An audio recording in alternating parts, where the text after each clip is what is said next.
বিশ্বনবী সাহাবাদেরকে নিয়ে খেজুর খাচ্ছেন, সবাই খেজুর খেয়ে খেজুরের বীজের সামনে রাখে, বিশ্বনবী খেজুর খেয়ে বীজের সামনে রাখে না, পাশে ওনার মেয়ের জামাই আলী, আলীর বীজের সামনে রাখে। খাওয়ার পরে সবার সামনে বিচি সমান, নবীর সামনে কোনো বিচি নাই, আলীর সামনে বিচি বেশি। বিশ্বনবী বললেন, মান মিন্না আকসারু মুতানাওয়ালান আর-রতাবা, চলো তো গুনি কার সামনে কতটা খেজুরের বিচি। খেজুরকে আরবিতে বলে আর-রতাব। খেজুরের যে কত আরবি আছে আপনি কল্পনাই করতে পারবেন না। উট আরব দেশে বেশি, তাই উটের আরবি আছে 400টা। খেজুর হয় বেশি, খেজুরের আরবি আছে 100 খানি। আমরা শুধু ওটার আরবি জানি কি, জামাল, বাঈর, নাকা, এগুলো 400টা আরবি কাব্যগ্রন্থ পড়লে আপনি 400টা পাবেন মোট ওটের আরবি। তেমনি খেজুরকে আমরা জানি তামার। সৌদি আরব মিশরে তামার বললে চিনবেই না, বলতে হবে বালাহ। আতি কিলো বালাহ, 1 কেজি বালাহ দেন। বালাহ মানে খেজুর, তামার মানে খেজুর, রতাব মানে খেজুর। কোরআনে আছে রতাবান জানিয়া। মারিয়াম যখন সৈয়দনা ঈসা আলাইহিস সালামকে প্রসব করলে, তার করলো কে? এই জন্য যে সমস্ত নারীরা পেটের মধ্যে বাচ্চা আছে, সন্তান সম্ভবা, তারা খেজুর খাবেন। বাচ্চারে সুস্থ রাখবে কে? আবার মক্কায় মদিনাতে নতুন বাচ্চা জন্ম নিলে বিশ্বনবী বাচ্চার কাছে যে খেজুর খেয়ে খেজুর মিশ্রিত বিশ্বনবীর মুখের লালা বাচ্চার মুখে লাগিয়ে দিত। আল্লাহু আকবার। বিশ্বনবী সাহাবাদের বললেন, মান মিন্না আকসারু মুতানাওয়ালান আর-রতাবা, চলো কে বেশি রতাব খেয়েছে মানে খেজুর খেয়েছে গুনি। গুনতে শুরু করা হলো, সবচেয়ে বেশি দেখা গেল বিশ্বনবী আমাকে দিয়েছে। এমন খাইতে পারে সবার সামনে বিচি কম, আলীর সামনে বিচি ডবল। এখন আলী কি বলবে? আলী বলে, আমার শ্বশুরও কম খাইতে পারে না। দেখো সবার সামনে বিচি আছে আর আমার শ্বশুর বিশ্বনবীর সামনে কোনো বিচিই নাই, তার মানে খেজুর খাওয়ার সময় উনি বিচি সহ মেরেন করতেন। এক কালো মহিলা সাহাবী বিশ্বনবীর কাছে এসেছে। বিশ্বনবী বললেন, লা ইয়াদখুলান্নাল জান্নাতা সাফরা ওয়ালা সাওদা, তুমি তো কালো নারী, কোনো কালো নারী তো জান্নাতে যাবে না। মহিলা দিলেন চিৎকার। বিপদের কথা শুনলে মহিলাদের কান্নাকাটি আছে না নাই? আড়াই ওরাতে আছে না নাই? মহিলাদের অন্তর নরম, এজন্য বিশ্বনবী বলেছেন মহিলারা কবরের সামনে যে জিয়ারত করবে না। কারণ কবরের সামনে গেলে বলবে, আমারে ফালাইয়া গেল গো, কই গেল রে, আমারে লইয়া যাও রে। কান্নাকাটি আছে না নাই?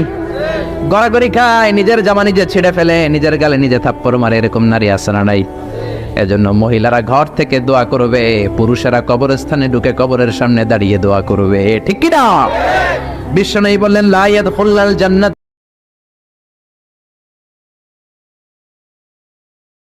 যাবে না। মহিলা কান্না শুরু করে দিল। মহিলা বলল, নবী আপনি বলেছেন আল মারআতু ইযা সাল্লাত খামসাহা, কোন নারী যদি নামাজ পড়ে, ওয়া সামাত শাহরাহা, যদি রোজা রাখে, আতাআত বালাহা, স্বামীর আনুগত্য করে, হাফিজাত ফুরুজাহা, লজ্জাস্থানের হেফাজত করে, কোন নারী যদি এই 4টা কাজ করে, তার জন্য 8টা জান্নাতের দরজা খুলে দেয় কে?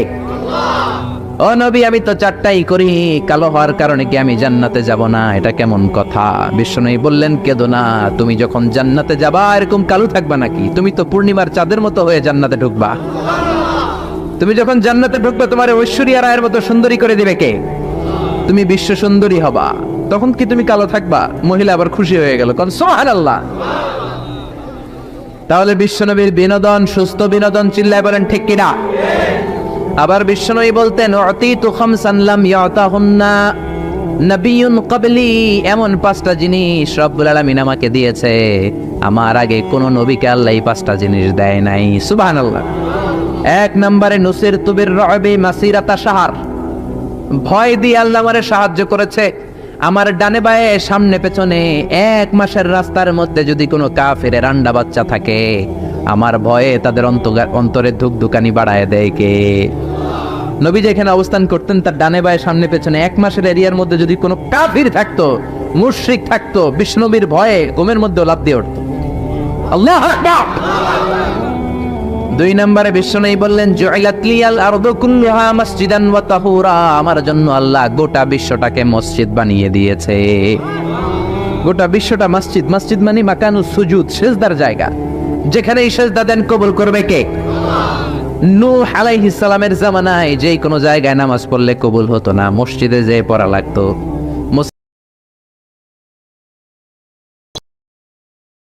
নবীর জামানায় ইবাদতখানায় যে পড়া লাগতো, কিন্তু আমরা যেইখানেই নামাজ পড়ি কবুল করে কে? আজকের এই প্যান্ডেলে যদি নামাজ পড়ি কবুল হবে কি হবে না? বাইতুল মুকাররমে হবে কি হবে না? শোলাকিয়ার ময়দানে কবুল হবে কি হবে না? বাজারে পড়লে হবে কি হবে না? নদীর উপরে নৌকায় পড়লে, প্লেনের ভেতরে বাতাসে পড়লে, মহাকাশে যে স্যাটেলাইট চ্যানেলের মধ্যেও যদি পড়ি সেখানেও কবুল করে নেবে কে? জমিনের যেই জায়গায় নামাজ পড়ো কবুল করে নেওয়া হবে। আবার বললেন পুরো জমিনটারে আল্লাহ আমার জন্য তহুর বানিয়ে দিলেন। ফাইল্লাম তাজিদু মাআন ফাতায়াম্মামু সাঈদান তাইয়্যিবা। নামাজের সময় যদি তোমরা ওজুর জন্য পানি না পাও, তায়াম্মুম করলেও কবুল করবে কে? এই সব জায়গায় নামাজের অনুমতি আর তায়াম্মুম, এটা কোন নবীর ছিল না, এটা স্পেশালি আল্লাহ বিশ্ব নবীকে দিয়েছেন। সুবহানাল্লাহ। মা আয়েশাকে নিয়ে বিশ্বনবী বানুল মুস্তালিকের যুদ্ধ থেকে রওনা হলেন। প্রতিমধ্যে মা আয়েশার গলার স্বর্ণের হার চুরি হয়েছে কিংবা হারিয়ে গিয়েছে। মা আয়েশা কান্নাকাটি করলেন, আমার হার, আমার হার। মেয়েদের স্বর্ণ হারাইলে খবর আছে না নাই? গোটা দুনিয়া ভাঙ্গা গেল কিছু বলবে না, যদি স্বর্ণ একটা হারায় বাড়ি তামা তামা করে ফেলবে, ঠিক কিনা? যে কয় ঠিক, মানে অভিজ্ঞতা আছে অনেক। নারীরা স্বর্ণ পছন্দ করে, তো মা আয়েশা তো নারী, উনি বললেন নবী আমার স্বর্ণ হারিয়েছে। বিশ্বনবী বললেন কাফেলা থামাও, গলার হার খোঁজো। সবাই মিলে গলার হার খুঁজতে খুঁজতে মাগরিবের নামাজের সময় প্রায় শেষ হয়ে যায়। এবার বকে, তোমার মাইয়ার কারণে আজকে এই দশা। তোমার মেয়ে যদি গলার হারটা না হারাইতো তাহলে তো আমরা যেখানে পানি আছে ওইখানে পৌঁছে যেতাম, ওখানে নেমে ওযু করে নামাজ পড়তাম। তোমার মেয়ের কারণে আজকে এই দশা, এখন সবার নামাজ কাজা, নবীর নামাজও কাজা। আল্লাহ বললেন খবরদার, এই মেয়েটারে গালি দিবি না, এই মেয়েকে গালি দেয়া যাবে না আয়েশার সম্মানে। আজকে আমি তায়াম্মুমের বিধান নাজিল করে দিলাম। ফাইল্লাম তাজিদু মাআন ফাতায়াম্মামু সাঈদান তাইয়্যিবা। কোথাও যদি ওযুর জন্য পানি না পাও, মাটি দিয়ে তায়াম্মুম করো, কবুল করে নিবে কে? মা আয়েশা বলতেন আমাকে আল্লাহ এমন 5টা জিনিস দিয়েছেন বিশ্বনবীর কোনো বউকে আল্লাহ দেন নাই। 1 নম্বরে আমি বিশ্বনবীর একমাত্র কুমারী বউ, বাকি বউগুলা ছিল বিধবা, এর আগে কয়েকটা করে বিয়ে হয়েছে, শুধু আমারই বিয়ে হয় নাই। সুবহানাল্লাহ। 2 নম্বরে আমি যখন শীতের রাতে নবীর সাথে এক লেপের নিচে ঘুমাতাম, তখনও জিব্রাইল কোরআন নিয়ে নাজিল হয়ে যেত। অন্য বিবিদের সাথে যখন কোনো ঘরে এক খাটের মধ্যে শুয়ে থাকতো তখন কোনোদিন কোরআন নাজিল হয় নাই, শুধু মা আয়েশার সাথে যখন থাকতো তখন কোরআন নাজিল হতো। সুবহানাল্লাহ। আবার মা আয়েশা বলতেন আমার ঘরে বিশ্বনবীর কবর। আবার বিশ্বনবী যখন তার শেষ নিঃশ্বাসটা ত্যাগ করেছেন, বিশ্বনবীর মাথাটা ছিল আমার কোলের উপরে। আবার বিশ্বনবী বলতেন ও দুনিয়ার মানুষেরা শোনো শোনো, ওযুর পানি না থাকলে যে তায়াম্মুম করে নামাজ পড়ো, এটাও তোমরা আমার কারণে পেয়েছো। আল্লাহু আকবার। এজন্য বিশ্বনবী বলতেন জুইলাত লি আল আরদু কুল্লুহা মাসজিদান ওয়া তাহুরা। আমার জন্য গোটা বিশ্বটাকে নামাজের জায়গা আর ওযুর না থাকলে তায়াম্মুমের জায়গা বানিয়ে দিয়েছে কে? এরপরে বিশ্বনবী বলতেন উতিতু আশ-শাফাআহ, আমাকে শাফায়াতের মালিক করেছে কে? কিয়ামতের দিন সব নবীরা যখন বলবে ইয়া নাফসি ইয়া নাফসি, বিশ্বনবী বলবেন রব্বি হাবলি উম্মতি, ও আল্লাহ তুমি আমার উম্মতকে বাঁচাও, আমার উম্মতকে বাঁচাও। সুবহানাল্লাহ। এরপরে বিশ্বনবী বলেছেন ওয়া কানান নাবিয়্যু ইউবআসু ইলা কওমিহি খাসসাহ, দুনিয়ার সব নবীকে একটা নির্দিষ্ট বর্ডারে পাঠানো হয়েছে, নির্দিষ্ট এলাকার লোকের জন্য পাঠানো হয়েছে। আমি বিশ্বনবীর নবুয়তির কোনো বর্ডার নাই, গোটা বিশ্বের জন্য আমার নবী বানিয়ে পাঠানো হয়েছে। এই জন্য আমি বিশ্বনবী, চিল্লায় কর আল্লাহু আকবার। বিশ্বনবী শুধু পুরুষদের নবী নয়, শুধু নারীদের নবী নয়, শুধু সাদা লোকদের নবী নয়, শুধু নিগ্রো আর কালো লোকদের নবী নয়, শুধু আরবদের নবী নয়। বিশ্বনবী আদম নবী থেকে শুরু করে কিয়ামত পর্যন্ত যত মানুষ, যত জিন, পৃথিবীর জন্য বিশ্বনবীকে নবী বানিয়েছে কে? বিশ্বনবীর যদি কোনো নবীরাও না মানে, ওই নবীর নবুয়তিও ক্যান্সেল করে দিবে কে? এজন্য আল্লাহ বললেন মুহাম্মাদুর রাসূলুল্লাহি ওয়াল্লাযীনা মাআহু আশিদ্দাউ আলাল কুফফারি রুহামাউ বাইনাহুম। মুহাম্মদ হলেন আল্লাহর রাসূল। কার কথা? ঘুম আসতেছে? জিমায়ে পড়ছেন? তাকবীর দেন, লিল্লাহি তাকবীর। নবীর কথা বলে আল্লাহ বললেন ওয়াল্লাযীনা মাআহু, নবীর সাথে যারা চলে। নবীর সাথে কারা চলতো? সাহাবারা। জোরে বলেন কারা? এবার আল্লাহ সাহাবাদের কথা বলছেন ওয়াল্লাযীনা মাআহু, নবীর সাথে যারা চলতো। আশিদ্দাউ আলাল কুফফার, কাফেরদের ব্যাপারে তারা বজ্র কঠোর, রহমাউ বাইনাহুম, নিজেদের ব্যাপারে তারা পুষ্পকোমল। কাফিরদের ব্যাপারে সাহাবারা বজ্র কঠোর, নিজেদের ব্যাপারে তারা পুষ্পকোমল। কাফিরদের ব্যাপারে কোনো ছাড় নাই, মুশরিকদের সাথে জিহাদের ময়দানে কোনো ছাড় নাই। চিল্লা এখন ঠিক কি না? কিন্তু নিজেরা ভাই ভাই, নিজেদের মধ্যে মহাব্বত আছে না নেই? এজন্য বিশ্বনবী বলতেন আমার সাহাবাদের মধ্যে দুই কিসিম আছে। কয় কিসিম? এক কিসিম নরম কিসিম, আরেক কিসিম গরম কিসিম। সুবহানাল্লাহ। আবু বকর নরম, কিন্তু ওমরে ফারুক গরম। জোরে কোন ঠিক কি না? এজন্য বিশ্বনবী বলতেন খায়রুল কুরুনি করনি, সবচেয়ে সেরা যুগ আমি নবীর যুগ, সুম্মাল্লাযীনা ইয়ালুনাহুম, তারপরে সাহাবাদের যুগ, সুম্মাল্লাযীনা ইয়ালুনাহুম, তারপরে তাবেঈদের যুগ। ঠিক কি না? সাহাবারা হচ্ছে পৃথিবীর শ্রেষ্ঠ সন্তান, তাদের চেয়ে শ্রেষ্ঠ সন্তান পৃথিবী জন্ম দিতে পারে নাই। চিল্লায় বলেন ঠিক কি না? এজন্য সাহাবাদেরকে ভালোবাসার দরকার আছে না নেই? তাকে সাহাবীদেরকে গালি দিবেন, সাহাবীদেরকে ঘৃণা সমালোচনা করেন, আপনার ঈমান থাকবে? কথা বলেন, ঈমান থাকবে? এজন্য নবী বললেন খবরদার, লা তাসুব্বু আহাদাম মিন আসহাবি, আমার সাহাবীদেরকে গালি দিও না। সাহাবাদেরকে ভালোবাসা হলো ঈমান, সাহাবীদেরকে ঘৃণা করা হলো কুফরি। ঠিক কি না? আয়াতুল ঈমানে হুব্বুল আনসার, সাহাবীদের ভালোবাসা হচ্ছে ঈমানের আলামত। আয়াতুন নিফাকি বুগদুল আনসার, সাহাবীদেরকে ঘৃণা করা হচ্ছে মুনাফিকের আলামত। চিল্লায় বলেন ঠিক কি না?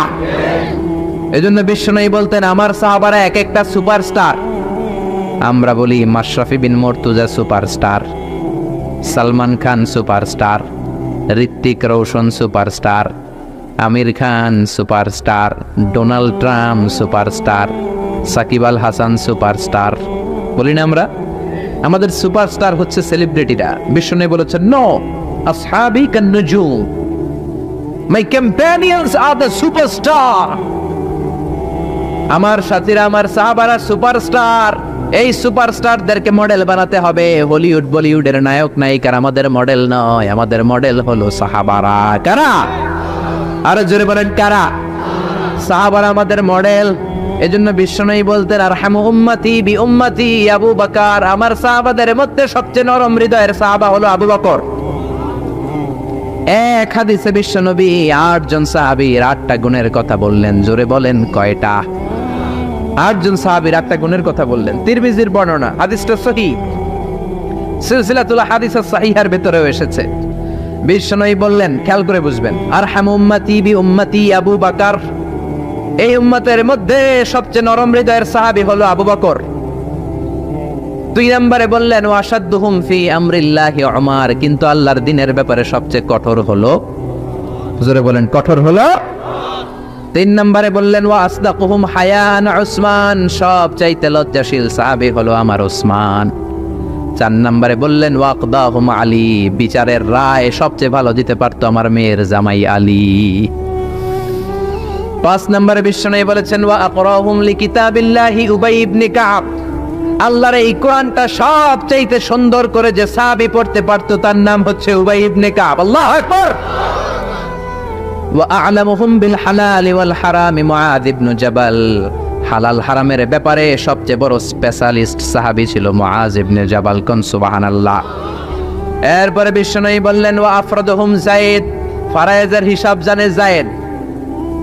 আলা ইন্না লিকুল্লি উম্মাতিন আমিনুন ওয়া আমিনু হাযিহিল উম্মতি আবু উবাইদা ইবনুল জাররাহ, সব জাতির মধ্যে বিশ্বস্ত একজন লোক থাকে, আমার সাহাবীদের মধ্যে সবচেয়ে বিশ্বস্ত সাহাবী আবু উবাইদা ইবনুল জাররাহ। সুবহানাল্লাহ। জোরে কোন সুবহানাল্লাহ। কয় সাহাবীর কথা বললেন? আরো জোরে বলেন, মনে থাকবে। প্রথমে বললেন আরহামু উম্মতি বি উম্মতি আবু বকর, আমার উম্মতের মধ্যে সবচেয়ে দিল দরিয়া রহম দিল আবু বকর।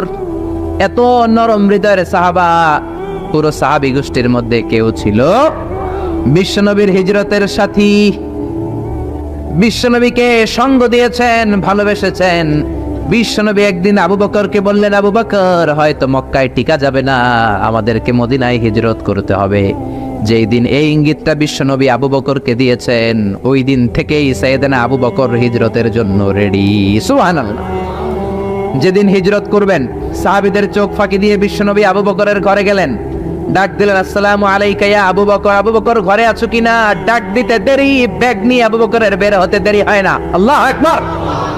বিশ্বনবী বললেন, আবু বকর ডাক দিলাম, ব্যাগ নিয়ে রেডি হইলা, কখন ঘুমিয়েছো, কখন ঘুম থেকে উঠেছো, কখন হাত মুখ ধইলা, কখন ফ্রেশ হইলা, কখন কাপড় গুছাইলা? আবু বকর বলল, নবী যখন বলেছেন হিজরতে আপনার সাথে আমার যাওয়া লাগবে, ওই দিন থেকে আজ পর্যন্ত আমি আবু বকর আমার পিঠটার বিছনাতে লাগাই নাই। ওই রাতে সাইয়েদনা আবু বকর যেই সওয়াব কামিয়েছেন, ওই সওয়াবটাকে যদি একটা পাল্লায় রাখা হয়, পৃথিবীর আমাদের সব সওয়াবগুলো যদি আরেক পাল্লায় রাখা হয়, ওই হিজরতের রাতের সওয়াবটা আবু বকরের যে সওয়াবটা, ওই আবু বকরের সওয়াবের পাল্লাটা মুহূর্তের মধ্যে ভারী হয়ে যাবে। সুবহানাল্লাহ, আসতে বলেন। এত নরম হৃদয়ের সাহাবী ছিলেন আবু বকর। নামাজে দাঁড়ালে শুধু কাঁদতেন, এই জন্য অনেক সাহাবী ওনারে পছন্দ করতো না। বিশ্বনবীর ইন্তেকালের পরে বছর খানিক মসজিদে নববীতে যতদিন বেঁচে ছিলেন ইমামতি করেছেন। আল্লাহু আকবার বলে যখন আলহামদুলিল্লাহি রাব্বিল আলামিন, তখনই কান্নায় ভেঙে পড়তেন। তেলাওয়াত শুরু করলেই কাঁদতেন। হেরেম শরীফে যারা নামাজ পড়েছেন, শাইখ আব্দুর রহমান আস-সুদাইস আযাবের আয়াতগুলো পড়ে যখন টান দেয়, মুসল্লিগুলো সহ্য করতে পারে না। উনি নিজেও তেলাওয়াত থামিয়ে কাঁদে, মুসল্লিরাও কাঁদে। হেরেমের চারদিকে কান্নার রোল পড়ে যায়, চিৎকারের রোল পড়ে যায়, শুধু কান্নার কান্না, শুধু কান্না। সাইয়েদনা আবু বকর যখন নামাজে দাঁড়াতেন শুধু কাঁদতেন। বুখারীর বর্ণনা, রজুলুন আসিফ, নরম হৃদয়ের লোক ছিলেন। আই রাকিকুল কলবি ওয়া সারিউল বুকা, এত অন্তর নরম, নামাজে দাঁড়ালেই কাঁদতেন। দিন দুনিয়ার কোনো হুঁশ তার থাকতো না। কিন্তু আমরা নামাজে দাঁড়ালে দিন দুনিয়ার খেলার হিসাব আছে না নাই, বাজারের খবর আছে না নাই, জি বাংলা আছে না নাই, সারা দিনে যেটা মনে পড়ে না নামাজে দাঁড়ালেই ওটা মনে পড়ে, ঠিক কি না? আমরা নামাজে দাঁড়িয়ে এইভাবে শেয়ার বাজার বাড়লো না কমলো, সাকিব আল হাসান আউট হয়েছে না ছক্কা মারছে, কে জিতলো, কুমিল্লা জিতলো নাকি কি ভিক্টোরিয়ান্স, রয়টার্স মার্টার্স কি যেন আছে, আমি তো বুঝিও না অনেকগুলা, কে জিতলো কে হারলো, হিন্দি সিরিয়াল শুরু হলো নাকি আমার দল জিতলো না হারলো, এরকম টেনশন আছে না নাই? আর সাইয়েদনা আবু বকর যখন নামাজে দাঁড়াতেন, দাঁড় দাঁড় করে চোখের পানি দিয়ে দাড়ি ভিজে যেত, চোখের পানিতে দাড়ি ভিজে যেত। সাহাবারা বললেন, ও নবী আমাদের নামাজে মন থাকে না। বিশ্বনবী বললেন, সল্লু সলাতা মুআদ্দিআ, বিদায় নামাজ পড়ো, মনে করবা আজকের নামাজটাই আমার জীবনের শেষ নামাজ, তাইলে তোমার মন আর কোনো দিকে ছুটবে। আজকে এখন বাজে 11টা, যদি বলা হয় রাত 2টার দিকে আপনার মরণ, খুশ থাকবে? সবাই মাহফিল থেকে দিবেন দৌড়, আমার মরণ 2টার দিকে। আহা, 2টার দিকে মরণ, জীবনের কোনো গ্যারান্টি নাই। যদি আপনার বলেই দেয়া হয় 2টার দিকে আপনার মরণ, এখন তুমি 2 রাকাত নামাজ পড়ো, এটাই শেষ নামাজ, ওই দিনের নামাজটা আপনি কত সুন্দর করে পড়বেন। আহা, ওই দিন আপনি কত সুন্দর করে ওযু বানাবেন, ওই দিন আতর মাইখা একেবারে আতর আলী হয়ে যাবেন, ওই দিন পাঞ্জাবি পড়বেন, ওই দিন যায় নামাজে দাঁড়াবেন, ওই দিন আপনার নামাজে কোনো তাড়াহুড়ো নাই, ঠিক কিনা? ওই দিনের রুকুটা আপনার জীবনের সব চাইতে শ্রেষ্ঠ রুকু হবে, ওই দিনের সেজদাটা আপনার জীবনের শ্রেষ্ঠতম সেজদা হবে। ওই দিনে সেজদায় যে চোখের পানি দিয়ে আপনি যায় নামাজ ভিজায় দিবেন, এর কারণ আপনি নিশ্চিত, you are certain that you are going to die. আপনি রাত 3টার দিকে মারা যাচ্ছেন, জানার কারণে আপনার নামাজে এত ভক্তি। আমরা যে মাহফিল শেষে বাড়িতে যেতে পারবো কোনো গ্যারান্টি আছে নাকি? আরো আধা ঘন্টা বাঁচবো, গ্যারান্টি আছে? শ্বাস যেটা ভেতরে নিলাম বের করতে পারবো, গ্যারান্টি আছে? তো তাইলে নামাজে যখন দাঁড়াই এটা ভাবতে সমস্যা কি যে এটাই আমার শেষ নামাজ? কারণ আমার তো কোনো গ্যারান্টি লেটার নাই। চিল্লায় বলেন ঠিক কি না? পারফর্ম দ্য সালাহ as if it's your last and final prayer. এমন ভাবে নামাজে দাঁড়াবেন যেন এটাই আপনার লাস্ট এন্ড ফাইনাল প্রেয়ার, এটাই আপনার শেষ নামাজ। এরপরে আর নামাজের সুযোগ হয়তো আমি নাও পেতে পারি, জোরে কোন ঠিক কি না? এই কথা যখন সাহাবারা শুনলেন, আর নামাজে নড়েও না চড়েও না। মরুভূমির মাঝখানে যখন সাহাবারা দাঁড়াতেন, আকাশের পাখিগুলো খেজুর গাছ মনে করে সাহাবাদের মাথায় এসে বসে যেত। সুবহানাল্লাহ, বাড়িতে যে পাখিগুলো মনে করতো এগুলো মরুভূমির মাঝখানের খেজুর গাছ, মাথায় এসে বসে যেত। আর আমরা নামাজের মধ্যে দাঁড়ালে আমাদের কোনো খেয়াল থাকে না, আমাদের এদিকে সামনে ডানে বায়ে নজর যায়, ঘড়ির দিকে তাকায়, অনেকে আছে না নেই? নামাজে পড়ে আবার এমনি তাকায়, হাদিসে এসেছে আপনার নজর যখন একবার নামাজ ছাড়া অন্যদিকে দেন, আল্লাহ বলে আকবিল, বান্দা ফিরে আয়। আবার যখন ডানে নজর দেন, আল্লাহ বলে ফিরে আয়। আবার যখন ইমাম সাহেবের দিকে এমনি তাকান, আল্লাহ কয় ফিরে আয়। 3 বার নজর দেওয়ার পরে আবার যখন ডানে বায়ে নজর দেন, আল্লাহ বলে লা হাজাতা লি ইলা সলাতিক, তোর এই নামাজের কোনো দরকার আমি আল্লাহর নাই, এই নামাজের কোনো দরকার নাই। এজন্য সালাত পড়তে হবে আর অন্তরে ভয় থাকতে হবে কার? قد أفلح المؤمنون الذين هم في صلاتهم خاشعون। আবু বকর তাই করতেন, কানা রজুল আসিফ, নামাজে দাঁড়ালে দরদর করে কেঁদে কেঁদে দাড়িগুলো ভিজায় দিতেন। আল্লাহু আকবার। এজন্য বিশ্বনবী বলতেন আরহামু উম্মতি বি উম্মতি আবু বকর, আমার উম্মতের মধ্যে সবচেয়ে নরম হৃদয়ের হলো আবু বকর। 2 নম্বরে বিশ্বনবী বললেন ওয়াশাদ্দুহুম ফি আমরিল্লাহি উমর, আর আল্লাহর দ্বীনের ব্যাপারে সবচেয়ে কঠোর সাহাবী হলো উমর। সবচেয়ে কঠোর কে? এজন্য বিশ্বনবী বলতেন আমার পরে নবী নাই, আমার পরে কোনো রাসূল নাই, তবে কেউ যদি নবী হতো আমার ওমর নবী হতো। লা নবিয়্যা বা'দি ওয়ালা রাসূলা, আমার পরে কোনো রাসূল নাই, কোনো নবী নাই, তবে লাউ কানা বা'দি নাবিয়্যুন লাকানা উমর, যদি নবী হওয়ার যোগ্যতা কারো থেকে থাকে আমার ওমরের আছে। প্রভু তুমি বলেছ রাসূল দেবে না, বলনি দেবে না ওমর, বলনি দেবে না হামজা তারিক, খালিদ বিজয়ী সমর। প্রভু তুমি বলেছ রাসূল দেবে না। আল্লাহু আকবার। এই ওমরের মতো যদি লাঠির বাড়ি দেওয়া যেত, উনি নামাজেও লাঠি নিয়ে দাঁড়াতেন। আমাদের ইমাম সাহেবরা কেবলামুখী, আর পিছন থেকে একামত দেয় আল্লাহু আকবার, আল্লাহু আকবার, আশহাদু আল্লা ইলাহা ইল্লাল্লাহ, আশহাদু আন্না মুহাম্মাদার রাসূলুল্লাহ, হাইয়া আলাস সালাতি হাইয়া আলাল ফালাহ, قد قامت الصلاة قد قامت الصلاة, আল্লাহু আকবার, আল্লাহু আকবার, লা ইলাহা ইল্লাল্লাহ, আল্লাহু আকবার। সৌদি স্টাইলে একটু একামত শোনায় দিলাম। আমরা তো 2 বাক্যে বলি, আর 1 বাক্যেই বলে। ইমাম সাহেব কেবলামুখী হয়ে দাঁড়ায় আর মুয়াজ্জিন একামত দেয়। ওমরের সুন্নাত, বিশ্বনবীর সুন্নাত এটা ছিল না। ওমরে ফারুক মুসল্লিদের দিকে হয়ে দাঁড়াতেন। ওমরে ফারুকের হাতে থাকতো একটা লাঠি, যার কাতার বাঁকা, লাঠির দিয়ে পায়ের উপরে বাড়ি আছে না নাই? এইরকম বাড়ি মেরে মেরে যদি সোজা করা যেত, কাতারে গ্যাপ থাকতো না। বিশ্বনবী বলতেন ওয়াসাদ্দুল খালাল, হাযু বাইনাল মানাকিবি ওয়াল আকদাম, এইটার সাথে ওইটা মিলাও। এই সাহাবী তার কাঁধের সাথে এই সাহাবীর কাঁধ মেলাতো, এই সাহাবীর কাঁধের সাথে এই সাহাবীর কাঁধ মেলাতো, এই সাহাবীর ডান পায়ের সাথে ওই সাহাবীর বাম পা, এই সাহাবীর বাম পায়ের সাথে ওই সাহাবীর ডান পা। বুনিয়ানুম মারসুস, সীসা ঢালা প্রাচীরের মতো। নবীরে কেউ অ্যাটাক করতে আসলেও যেন আধা